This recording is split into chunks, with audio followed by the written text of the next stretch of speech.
Hello and welcome to the Dive Bar, where we dive into the games of the week. I am Noah, also known as Bunny Coo, and I am joined again by Trevor, also known as My Back is Sore. We are joined by special guest MVP from ABW, Brad, also known as rllybadzed. Welcome on. Congratulations on the finals victory. Hey, thank you, thank you. What's up, guys? Wow, the crowd loves you. Yeah, I mean, obviously, just likable guy, I guess. I don't know what to tell you. I guess so. Yeah, so I mean, how I does also it... don't. Oh, no, go ahead. No, I was just gonna flame Trevor real quick. It's fine. I'll have plenty of time for that. All right. Well, how does it feel to be a beer league finalist now? Feels good. Feels good. Won $100 this season also off of one of my co-casters here, Trevor. It was honestly probably more satisfying than actually winning, but yeah, feels pretty good. Feels pretty good. Yep, sounds good. Mm. Also, just a note, unfortunately, Simino Mas, one of the new commissioners and one of the usual guests, was not feeling well and could not join, so can't get any of that good commissioner insight on the new season, unfortunately. But disregarding that, let's hop straight into discussing the finals. So ABW versus 1IQ. ABW winning this one in 4 games, looking pretty good, pretty strong, and I'm sure that sounded like Trevor had a lot of thoughts on this, and I'm sure that you have a lot of thoughts on this. So would you like to take us through at least game 1 we could start with on kind of how you think things went and what went good and kind of your thoughts on also draft, how you went about that? Yeah. So honestly, I thought that this was probably my worst game, other than obviously the one where we got flawless. Yeah, I thought Richie played really, really well. I thought he was trolling by picking the Rise, but he like absolutely destroyed me. I was getting pushed in constantly by him. Um, and also, I got a little help from Donovan, but in super new. But I mean, that's totally fine. It happens. But yeah, he played extremely well. And I mean, really, like their whole team like played well. I kind of don't remember how we actually ended up winning this game. I kind of feel like we were getting pushed in a lot. And was there like one team fight at the end where we won? We just kind of ran it down mid. I'm trying to remember. That is kind of how a lot of these games went. Was Uh, it was kind of pretty back and forth in a lot of them, and then just towards the end, it was kind of just somebody wins and they push in. I mean, other than game 3, of course. yeah, sure. I do remember Timo, like Bromstein, got ganked like 1,000 times this game. It was actually ridiculous. So like, props to him for going 5, 6, and 5 still, like, and making that comeback. Tyler, I think, Tyler and Mpex though, and JoJo, those three like, or Sawdude, I'm sorry, they really were the carries this game. They went off. I mean, Alex like absolutely destroyed his lane on a hyper carry Vayne, which was huge. JoJo, I remember he actually got me back into the game because he had a flash stun that was beautiful against the wall on Rihi. And I was able to follow it up with a charm, and we just killed him. So those guys right there played fantastic. And Tyler, which I'm sure will be mentioned by Trevor, but Tyler played fantastic as well. I mean, 6-3 and 8. I think he was. It wasn't the highest KP this game, but he had like a lot of early game plays to like help keep us in the game and farm super well at the same time. So from my team's perspective, like I thought like everyone played really well. I kind of got carried this game, honestly.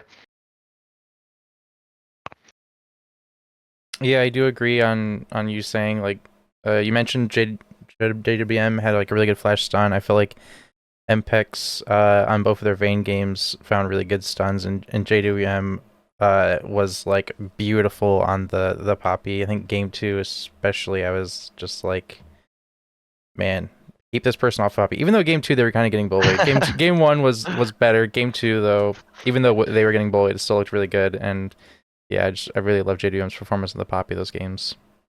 Yeah, and in JoJo's defense for or JWM's defense for the lane, he told us ahead of time like this lane is really bad, like both these games. So, or no, I'm sorry, not the top lane one. I think there was another one where he was support. Okay, or no, maybe we didn't pick it the next game because he said it was bad. But apparently, like it's really bad in lane here. But we told him like it's a takeaway, like we want you to play it, and he like flew with it after that. So the lane might have been rough, but him outside of lane, like his roams and his team fighting was really good. He had some like insane ults too. I think he had a Baron ult that kind of saved us one time. Yeah, he was really clean. Yeah, and I think as well in game 2, I'm pretty sure like every single, or at least a vast majority of his deaths were all like 2v1 ganks. So he didn't have a whole lot of choice in it. Yeah, absolutely. Do you want to move on to game 2 or? Yeah, we can start talking about game 2. You can just kind of roll through Whoa! them. I got some thoughts on this. Oh, Hang on. I'm so sorry. Trevor wants to talk about game 1. I was trying to about highlights. Trevor's thoughts. Yeah, talking about highlights, JWM just absolutely freaking smurfed this game. Yeah, if you can remember, 2 fun things I thought happened in the game. The Rise ult into your guys' team while they were down gold, and they just went straight for it, but it actually caught you guys off guard, and they were able to win their first team fight of like the entire game, I think. It was at Dragon Pit, and then JWM with a huge ulti at the end of the game to win the game for you guys. Kicked out 3 people. They were pushing your base. You were about to lose an inhib. And then JWM kicks 3 people out. You guys kill the 2 and then run it down in the game. So yeah, I mean it was just a full-fledged carry from JWM. I mean Saw Dude had a really insane early game, or really a game in general, but yeah, huge performance by him though. Yeah. And also Ari's an absolute garbage champion. Never play that champion again. Yeah, Trevor loves hating on Ari. I don't know why you hate Ari so much. What does the champion do? Mobility, assassination, like poke, like Mobility. what doesn't she do? Yeah, she has 3 dashes on her ult. What are you talking about? This guy, all right, Trevor's delusional. It's fine. Or Kha'Zix. Play Shannon that actually can assassinate someone. Diana has 2 jumps, and that's only if you hit it. I didn't see you assassinate anyone the entire game. But well, I mean, I was getting carried. I mean, obviously, but if I was actually playing well on Ari, it'd be way more better. Or more better. That's terrible grammar. But either way, oh my god, bro! I swear to God. But one thing I wanted to say before we move on, Tyler played like exceptional that game, but the first Rizal, when you brought that up, it just reminded me. I have to expose him a little bit here. I thought this was like the funniest thing because if you go back and watch the VOD, you can probably see it. Whenever that first Rizal happened at Dragon. And Tyler's just standing there, and he's like, he was literally saying in comms something like what is happening right now? And he just stared at the Rizal, and all of a sudden they all come out and kill him. Oh my gosh. He's like, oh wait, that's what that was. To be honest, I might have done the same thing. That was a wild play. Yeah, dude, it was crazy. Well, I don't even know if they had vision. I think they literally just blindly went in. No, and we also did not expect them to have literally 5 people there, I think, too. So, like, Tyler was just so confused on, like, what the fuck is happening right now? Like, so I just thought that was really funny. But I mean, they were down 7K at that point, and they just ripped it with a Rise ult, and they almost won the game. Yeah, it was crazy. Pretty crazy. Yeah. All right. So yeah, you said you wanted to get into game 2. We started talking about that a little bit with the Poppy performance. Yeah. So we can go ahead and get into that. Obviously, this is my favorite game personally. But yeah, dude, game 2 was I don't even really know what to say about it, to be honest. I mean, Tyler went crazy with the most KP. I mean, 4-1 and 16 is an insane scoreline. JoJo's ults were perfect. Alex, in a very difficult lane, Mpex, with Bromstein. Bromstein had a crazy game. Actually, everyone played really well this game with 0-0 and 18 on Melio. Like, that's disgusting. Dude's cracked at Melio. And Alex, in a very difficult lane, farmed it out and was able to stay alive for the most part, so that was awesome. And I just got really fed, happened to pick up a lot of kills, and I was so scared of Reese, I'm not gonna lie, I was playing way far back, dude. I don't know if you can see in the VOD, but whenever I was going bot lane to catch waves, I would not push up past tower. Even if the wave was at the river, I'd be like, all right, I'm waiting for it to get to me. That's totally fine, as long as I don't have to fight this motherfucker. But yeah, no, so everyone played just like really well this game, and we were able to keep Rihi's Yone down, which is crazy. So I was just really, I think it was an all-around like insane team performance. Yeah, it was really good, and you did like really manage to make that really difficult for Rihi to play. When he like had the occasional moment, even when he was like getting CC'd by Poppy, Milio, Vayne, Amumu, like everybody at the same time, he was still managing to find like a lot of damage on the team when he was only ended the game 4 and 3. So like that that Yone was very scary, and you managed to do a very good job of not letting him play, because you saw that glimpse in the fights of if he even had the slightest moment, he would deliver a lot of damage. Oh yeah. Oh yeah. And honestly, Super Noob is insane at Zillion for those that don't know, and Donovan is really, really good at Jarvan. So like I thought we just did a really good job of tracking Donovan and Super Noob, because since they're so good at roaming together, and like that was definitely like a big priority for us too. It's just I literally told them like I don't even need ganks, just keep vision for me. And everybody did like such a good job of that. So I was just really happy with the way it all went. Yeah, I thought you guys played really well. I mean, the drafting showed off again in this. I mean, you look at the series, you look at Super Noob playing Taric, Zillion, Thresh, and Leona. Not really champions. I mean, Zillion and Thresh would be, so like half the champions. But yeah, I mean, not really the champions that you would expect him to be playing. So you made him uncomfortable for sure. And I mean, you see a Rammus Donovan game 1. That's not really common for him to play. So definitely got people onto their, and also the Viego. I mean, well, that's actually comfort for him. But anyway, so game 2, I mean, just an absolute solo carry from Sawdude. Had 100% KP for like the entire game almost until the very end. Yeah, I mean, that's really it. All to say for this one. I mean, everyone played well, but it was really just Sawdude. He created the pressure on the map and got all the kills, and that's pretty much it. I mean, a really good ult from rllybadzed on the last team, or one of the last team fights in the game. Got a 4-man, instantly killed one, and pulled in the other 3. But yeah, I mean, it was just Sawdude carry, in my opinion. Insane performance. So there's not anything else that you want to say on that point, like not like any other person that you want to like shout out for that game, like you know. No, really. I mean, no one else would have their answering. kills if it wasn't for the 100% KP Mumu running down the map. Well, you know, I don't Straight think the Amumu would have the assists if there wasn't somebody like enabling him or anything. But you know, that's completely fair. I totally understand your point. Totally understand your point. You make a lot of sense, Trevor. I'm so happy about that. Okay. But you're making it sound like there was somebody else with almost 20,000 more damage than everybody else in the game in that match. No. If that was the case, Trevor would definitely say something about it. That would be crazy if he didn't mention that. Really? Well, on to game 3. Well, yeah, game 3. That one was rough, kind of crazy. 1IQ, the only match that they won in this series was a completely flawless match. Your team didn't manage to have any kills, turrets, drags, scrubs, etc., etc. Just nothing. So yeah, what was the downfall? Was it the draft? Was it just like unlucky thing after unlucky thing? I mean, I'm pretty sure we talked about that a little bit on the post series interview, but I'd like to hear your thoughts on it. Yeah. I mean, first of all, like props to IQ. They played this game exceptionally well. I mean, Richie's Echo was something I actually really wanted to play against. I think I even said that in chat. Like, I've been looking forward to this matchup because I specifically wanted to play Yasuo into it.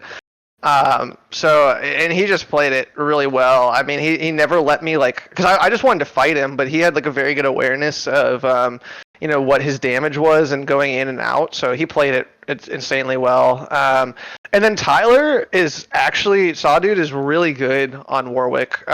He just has always made it very clear that like he doesn't think it's a beer league champion. So when they banned out the Kayn and the Amumu, we were trying to decide between Skarner and Warwick, and we thought that Warwick went better with this team, despite Tyler's wishes. So like, I mean, he was definitely right. Like, it was a very hard game to play Warwick.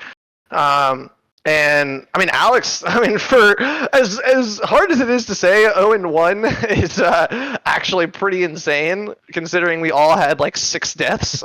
So I thought he played actually really well in that game, just not dying, honestly. But yeah, I mean, they just completely outdrafted us. Super Noob is also just an absolute god on Thresh. Like, there was so many hooks that I was like, oh, I'm totally fine here. And he somehow just found the perfect angle for it. Like, he's so good at that. Like, Wandering Monarch 8-0 and 10, like on the Corki, he was looking really good. Donovan was everywhere. Sleepy, I mean, they'd all just they just gapped us. Like, they played insanely well that game. They just deserve props for that.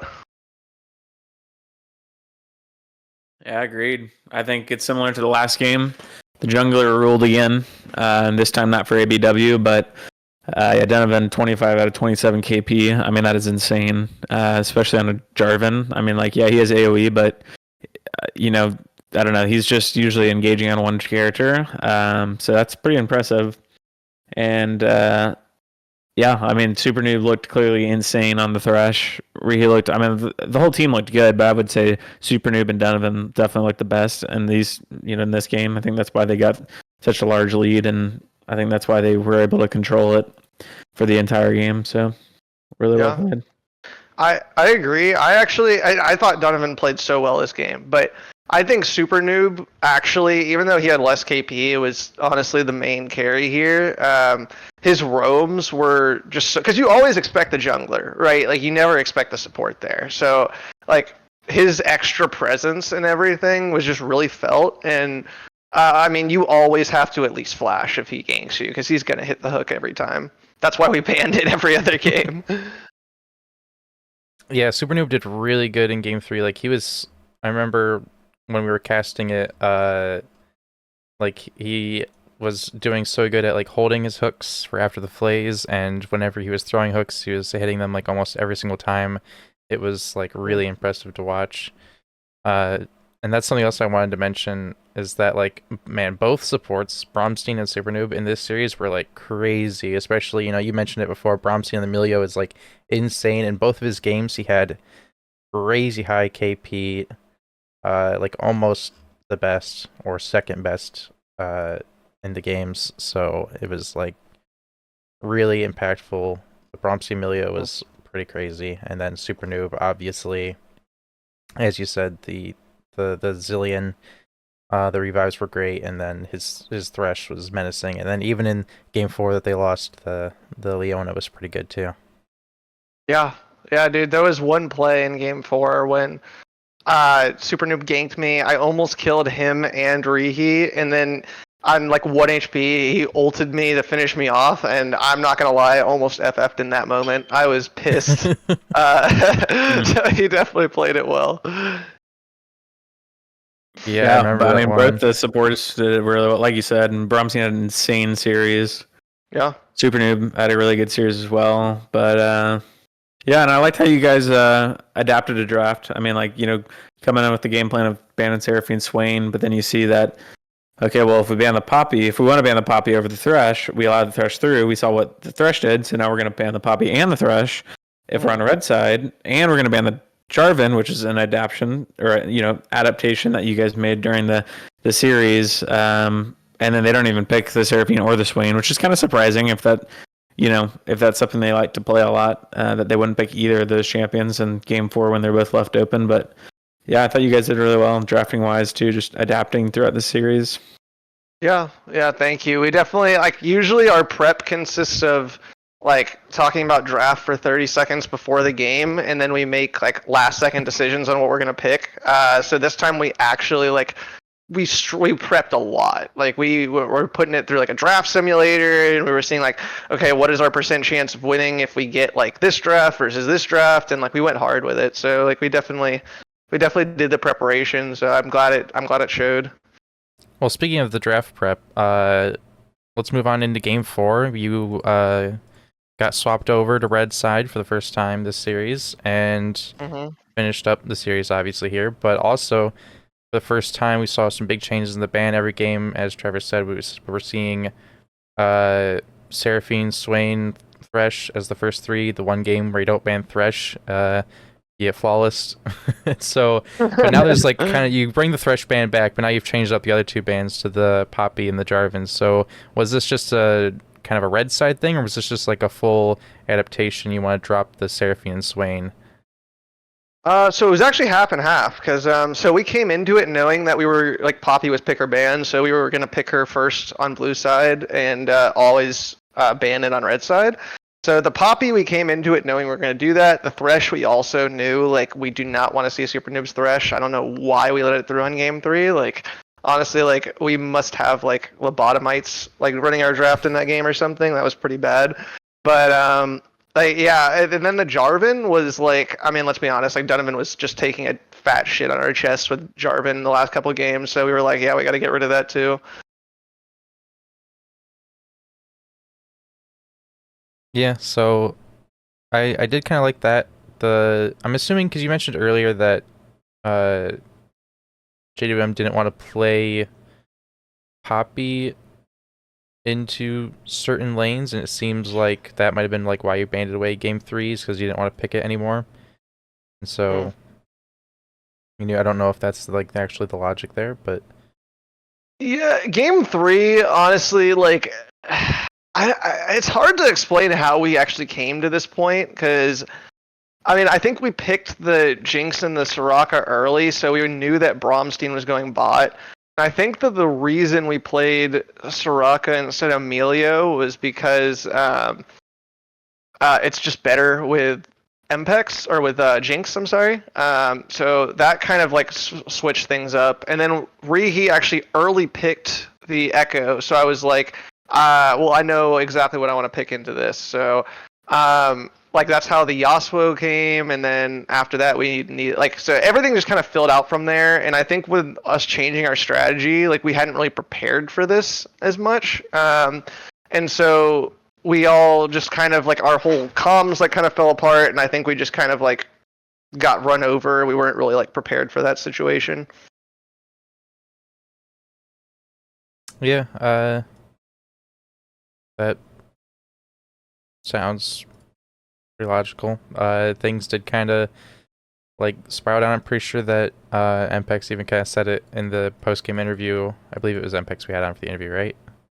Yep. Yeah. Okay. Yeah, so even they kind of said it where like towards the end of it, it was just like, well, what is left for top that it can also provide a knockup because we don't really have any knockups for for Yasuo. So I mean, I'm pretty sure that was like also it was AP just and knockup. yeah, it was just a situation of everything filling out. You're right. But back into game 4, ended up with the Cassiopeia pick. Looked pretty decent into the Echo. So how was the thoughts on the picks of that game and also the game overall? Yeah, so first off, I cannot believe that they let JoJo play set. I guess they were just more afraid of the Tom Kench, but we were very surprised. So when we saw that up, we were like, yes. So we took that for him. Skarner was like, well, Amumu and Kane are banned again. We tried the Warwick and it didn't work, so let's go ahead and go for the Skarner this time, and that worked much better. For me, when Richie picked Echo earlier again, it seems like when they play Echo, they like to pick him a little earlier.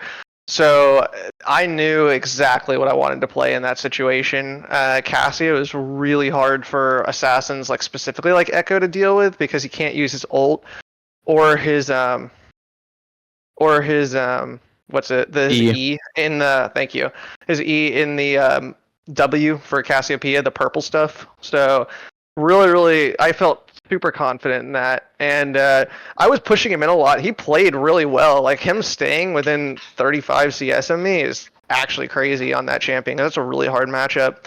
But I really started to pull away when I was able to bush cheese him, which is kind of cheap. But I do that a lot since I'm an assassin player. So when I play mages, I just kind of adapt it to my play style. So that was a really huge pick for me. And then I also just feel really confident on the Cassio. Like I got really farm fed. I was like level 17 in this game or something like that, when everyone else was like 14 with the Rod of Ages buff.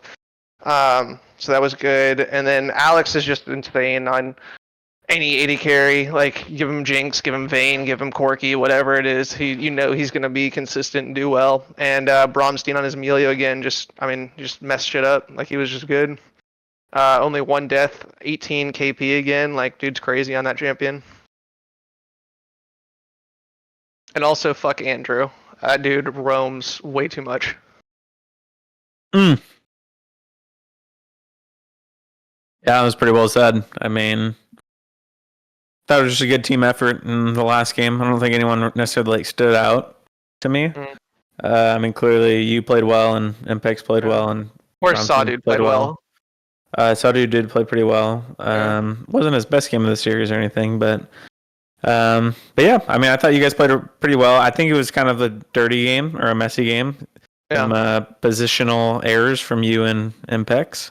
Definitely. That made Donovan look like he could maybe carry, but it was honestly just a comp diff. I don't think there's any way. It felt like that for a lot of the series.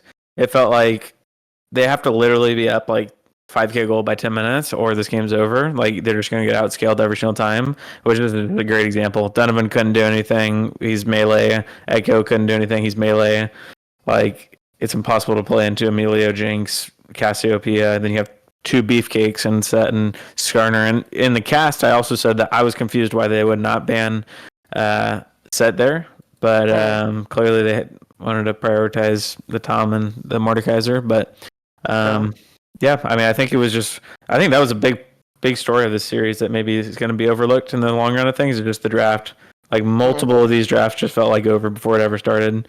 Like, I feel like game 2 also, they just couldn't do anything. Like, I mean, the Yone did some damage, but it didn't really matter. So yeah. I mean, I think, like, because the thing is, like, I see what you're saying. I think that's just, like, kind of how they play, though. Like, they're just a very early game snowbally team. And I think that our team just happens to match up really well against them. Like, Bromstein plays a lot of the disengaged champions for super noobs, engaged champions. Like, Alex is just always consistent, so, like, you always trust him. I am good enough, like, not necessarily to, like, beat Rihi, but I can at least, like, go even, and which I think most mid laners, like, really struggle with. So I think that was good. And then Donovan and Sleepy Panda, like, I don't know about, like, any necessarily, like, specific player matchups there, to be honest, but, like, I think our team just as a whole matches up really well against them. Yep, I agree. Yeah. Just really good performance from ABW overall throughout the series. 1IQ doing their best, but wasn't quite enough in many of the games, so unfortunate. But overall, congratulations on the finals. Thank you. Really good performance from you and your whole team overall. In all of those games, everybody did so great. Yeah, it was a lot of fun to play, man. Like, we appreciate you guys casting it and everything. Yep, it was loads of fun. Always. But now with the Beer League Season 10 finals wrapped up, I want to get the number 1 seed and number 1 team's opinions on some of the changes coming up in the next season, because there's some big ones. I've taken some notes down of some of the larger changes. First things first, Trevor, we gotta talk about it. New TP. Terrible. I mean, I might honestly stop playing League of Legends. It looks. Wow. I mean, it looks terrible. The whole thing just looks terrible. Why are they trying to ruin League of Legends? Wait, what changes it? I don't even know what the changes are. It's like you flash across the map now, and an auto attack can cancel the TP. It's literally the most useless thing in the world now. Like, they thought it was too strong, and now they turn it into the worst of. I mean, it's probably going to be like Clairvoyance. It's going to be out of the game within a couple. I would say a month after it releases. It's out of the game. Like, so wait. Okay, explain it to me, like, actually. So I have the notes. So it still has the same channel, but then there's a travel time to your destination, like you're going through a hex gate. You can teleport to anything, anytime, though, but it does not protect minions anymore as well. So when you teleport to a minion, you just, like, go to that location, but the minion just like keeps going, doesn't stop or anything, doesn't get protected by towers. I'm not 100% sure. Like, I don't know if you looked it up independently about the damage thing. I don't know 100% for sure if any damage cancels the channel. That's what I've heard. Okay. Independently, but I could be wrong about that. But yeah, I mean, overall, just an absolute disaster from Riot. I mean, TP is like such a fun part of the game. Clearly, you saw that's like how you can use it on PSR, and they just absolutely ruined it. And it's actually sad. And I mean, it looks horrible too. Like you see literally just a person flying across your screen on the map. And I'm pretty sure, correct me if I'm wrong, you might know better, Bunny. Can you not just throw an ability out? No. Yeah, I think you can. You can throw an ability out to stop the TP, mid TP, across the map? I don't think so, because it's like a hex gate teleport. Okay. I know you can throw it. I know you can cast it as you're coming out of it for sure, like an ability. But yeah, it's a terrible change. Yeah, that sounds really dumb. I mean, like, PSR used it like really, really well. I mean, that was their bread and butter. And I mean, Trevor himself like is probably one of the best users of TP I've ever seen. Probably because he takes it instead of Flash every game, so he has a lot of practice on it.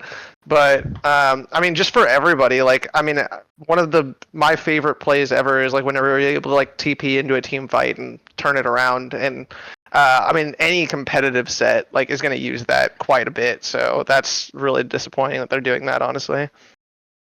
Yeah, is it even called teleport anymore or no?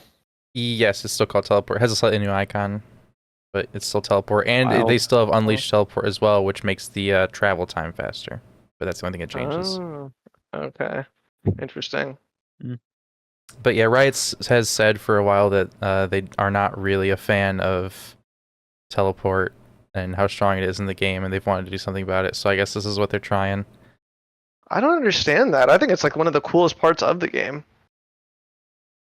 Yeah, it is, but it's caused like frustration from players that don't take it. It is strong. Sure, I mean, I guess so. It's totally fair. But okay, interesting. It's weird. I don't know.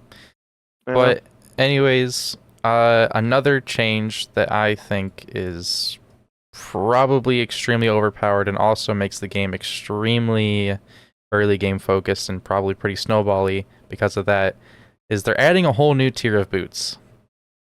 But the only way to get these boots is you have to be the first team to get 2 of 3 of these objectives, which are First Blood, First Tower, and First to 3 Epic Monsters.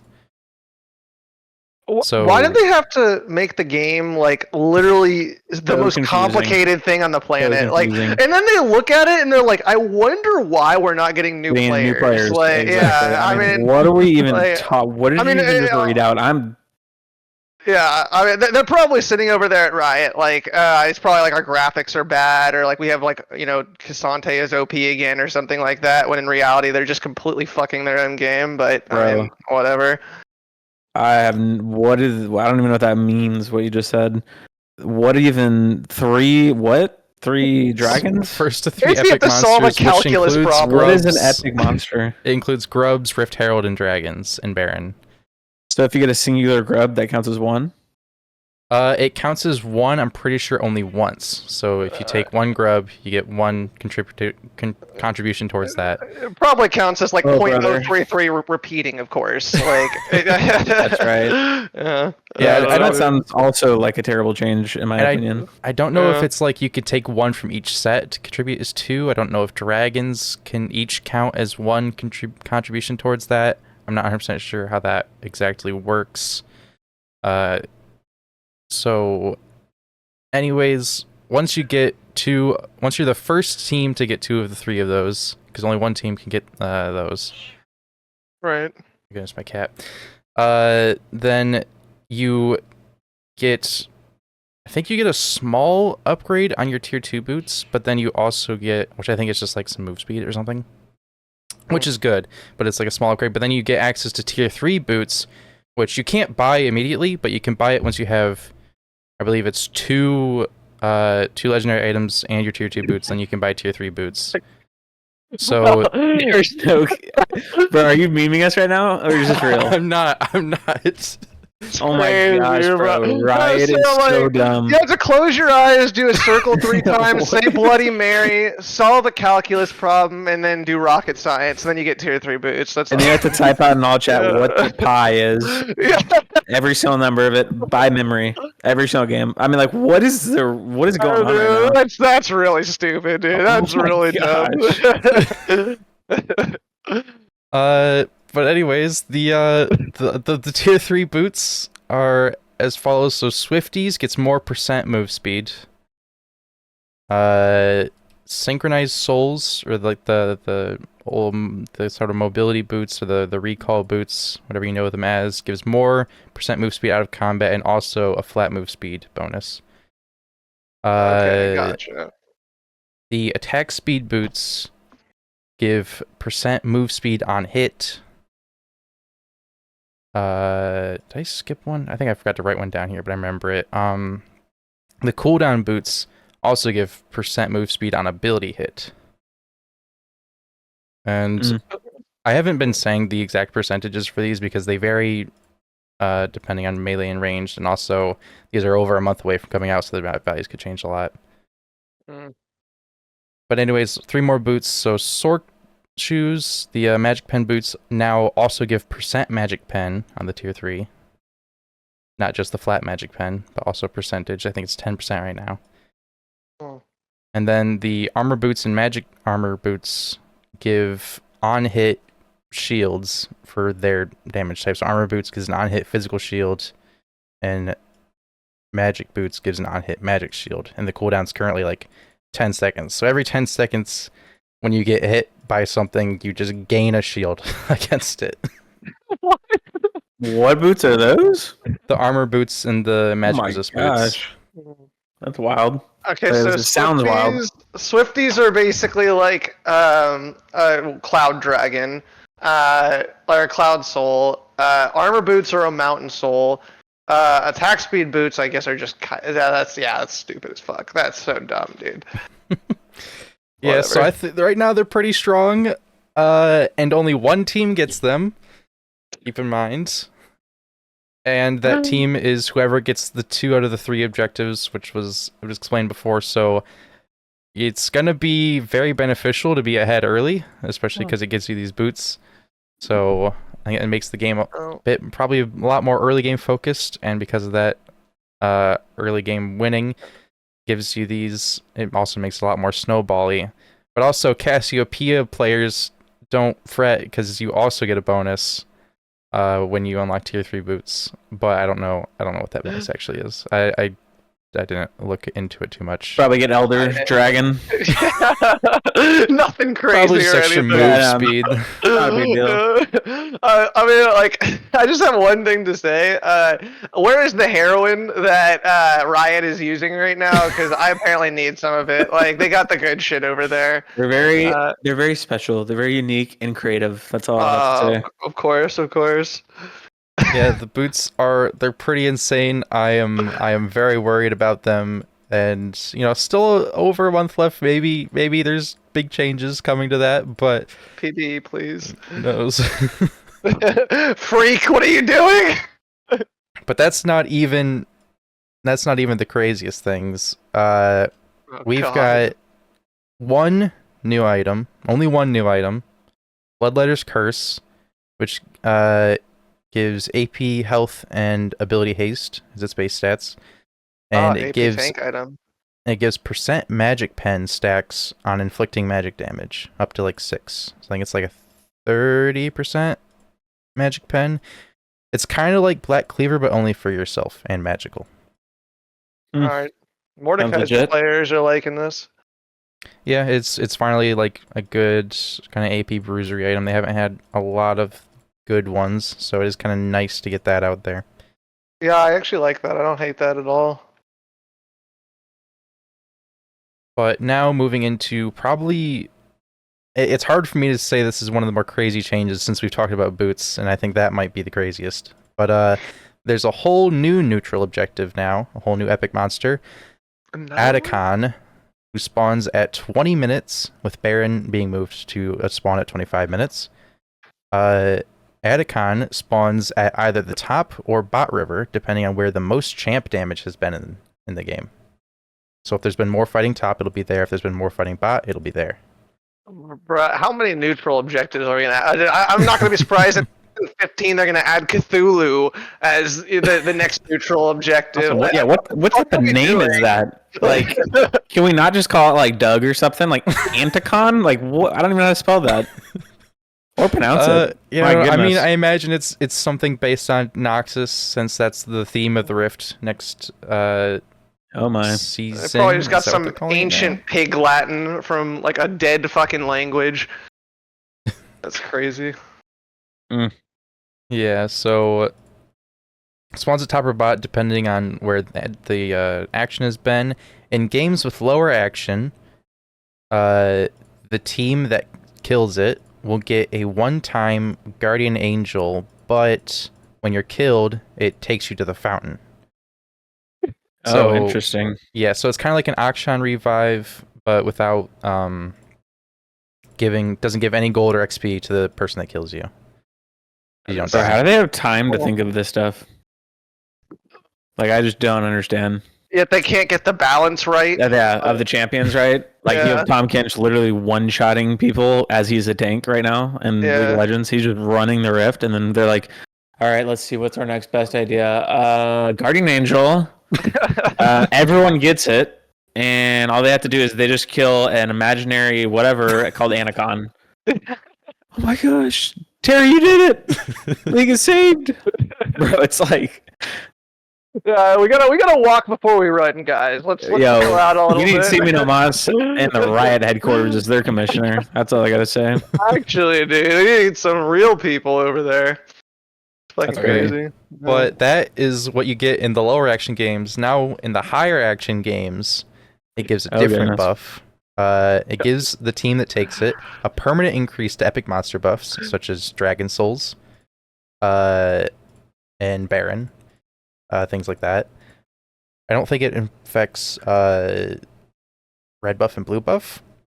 I don't think so. I don't think they're epic. Maybe? I don't know. I'm not sure. But also, when you kill it, it spawns a bunch of blood roses. Now, blood roses is a new plant. It's a new plant. There's no way. It's a new plant in all games that gives permanent adaptive force bonus and XP when picked up, and it spawns where champs die. And all you have to do to get that is you have to alt tab and speedrun Super Smash Brothers 64, and then you have to solve 6 math questions that pop up. And if you don't, your team automatically surrenders. Is that how that finishes out? Or? I was actually about to say, like, who wants? I'm gonna set some odds. Like, who wants to start taking bets on the season that they're gonna add a neutral objective that you kill and you just win the game? Like, the Nexus just explodes and you know, straight up. It's just GG. Like, you know, you lost fucking Cthulhu again. Like, what the fuck are you gonna do? Like, it's over. Like, you know, that's crazy. Just remember that original Chemtech was so bad it was completely removed for a year. So, you know, there's always some hope. There's hope, yeah. We're gonna start huffing the hopium here pretty soon, pretty often. But one final change that I wanted to discuss that I actually am a pretty big fan of is now Nexus turrets will respawn. Okay. So once you have an open Nexus, you aren't forced to constantly have somebody there to stop any potential back doors. Now the turrets can respawn and actually protect itself. So they can respawn so the team with tier 3 boots and Guardian Angels can fucking go back and end the game again. Like, that's fucking awesome. But yeah, I don't hate that. Sounds like a lot of changes. Yeah, it's a different game, dude. Yep, they try and shake it up and keep it interesting every season. Yeah, they keep it interesting. I'll give them that. But yeah, that's all the changes that I have written down to discuss. Obviously, those boots, pretty massive. New neutral objective sounds kind of crazy-ish. And obviously a lot of more a lot more complication added to the game compared to last time where they just changed items, added dragons. So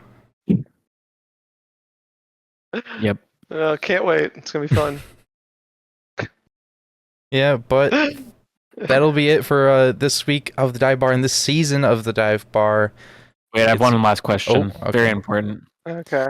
We must know, BRH98 or rllybadzed, will you be retiring after the season? You could potentially, if you retire, go down as the greatest beer league player ever to step foot on the Rift with 3 finals appearances in you've played 8 seasons, so almost 50% of the time you've made it to the finals in 3 final victories.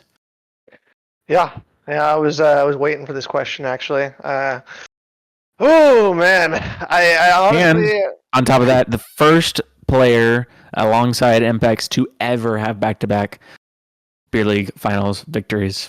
Yeah, that was pretty hype. I appreciate that intro, by the way. I feel like that's making up for the Oriana game that you glazed past, but I'm still not sure, honestly. There's part of me. I don't think I would actually retire. I'd probably like take a sabbatical, like a little break, just because my job is getting pretty intense right now.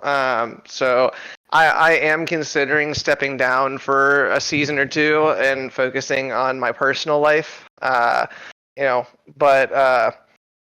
so we will see. If I do play again, I'm not even sure if I'm going to be on the same team. Like, I haven't figured any of that out yet, so it's kind of just a wait and see thing for me right now.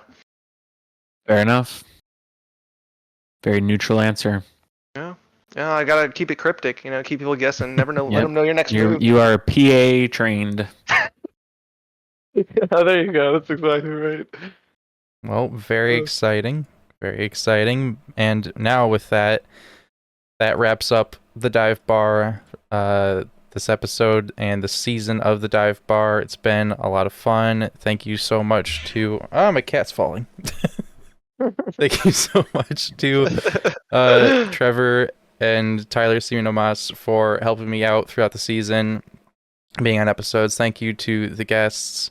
Thank you also to you, Brad, for coming on after winning the finals. No problem. It was fun. And thank you to everybody, all the players. The Discord's always fun to interact in and chat in. Especially when you're just in the most boring college classes and you just need something to do. So it's been great. Have a good week. Have a good December. Happy holidays. See you later. Peace, guys.